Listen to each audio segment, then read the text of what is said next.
ప్రభునామమున మీ అందరికీ నా హృదయపూర్వక వందనములు తెలియజేసుకొనిచున్నాను. ప్రియ దేవుని బిడ్డలారా, మరి ఈ దేశంలో అత్యధికంగా శ్రమ పెట్టబడేవారు ఎవరైనా ఉన్నారు అంటే అది క్రైస్తవులు మాత్రమే. ఎందుకంటే ప్రభువు మనకి ముందుగానే చెప్పి ఉన్నారు, ఆయన మార్గములో ఆయన చిత్తాన్ని ఎరిగి నడిచేటువంటి వారికి హింస తప్పదు.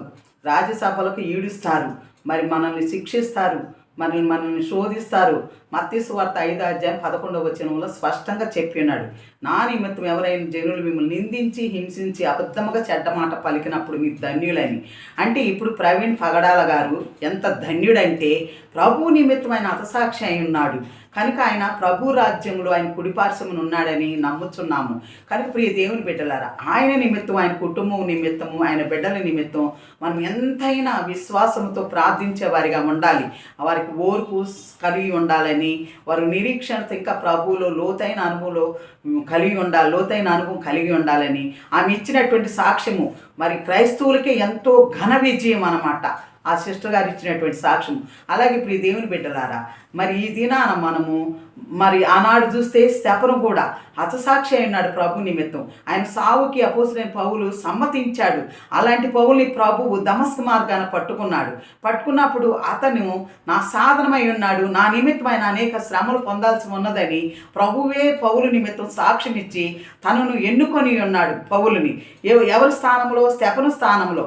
అలాగే ఇప్పుడు ప్రవీణ్ గారి స్థానంలో అనేకమైనటువంటి ప్రవీణ్ గారులు ఎందరో లెగవాలని మనం ప్రార్థించాలి.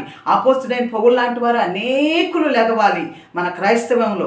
ఎందుకంటే ఆయన 13 పత్రిక రాసి ఉన్నారు, మరి అనేక కుటుంబాలు కట్టి ఉన్నారు, అనేకుల్ని ప్రభు నిమిత్తం ఆదర్శంగా మరి ప్రభు యొద్దకు నడిపించినటువంటి వారై ఉన్నారు. ఎవరో పౌలు గారు. అలాంటి పౌలు లాంటి వారు అనేకులు లెగవాలి ప్రవీణ్ గారి స్థానంలో. కనుక ప్రియ దేవుని బిడ్డలారా, మనం దేనికి భయపడవద్దు. క్రైస్తవులైన మనము భయపడేవారిగా ఉండకూడదు. మనం ధైర్యం కలిగి ముందుకెళ్ళే వారిగా ఉండాలి. ఎవరైతే ప్రభు నిమిత్తం దేవుని బిడ్డలను ఈ రీతిగా హతసాక్షులను చేస్తూ వారిని మరి కనపడకుండా మరి హింసిస్తున్నారో అటువంటి వారు మారు మనసు పొందాలి. అటువంటి వారే పౌలు లాంటి వారు అవ్వాలని వారి కొరకు మనము ప్రార్థిద్దాము. కనుక అలా ఉండాలని, క్రైస్తవం కూడా అలా ఉండాలని ప్రభు మనకు నేర్పాడు. కానీ కక్షలతోనూ భేదాభిప్రాయాలతో మనం ముందుకెళ్ళే వారిగా ఉండకూడదు. అది క్రైస్తవం.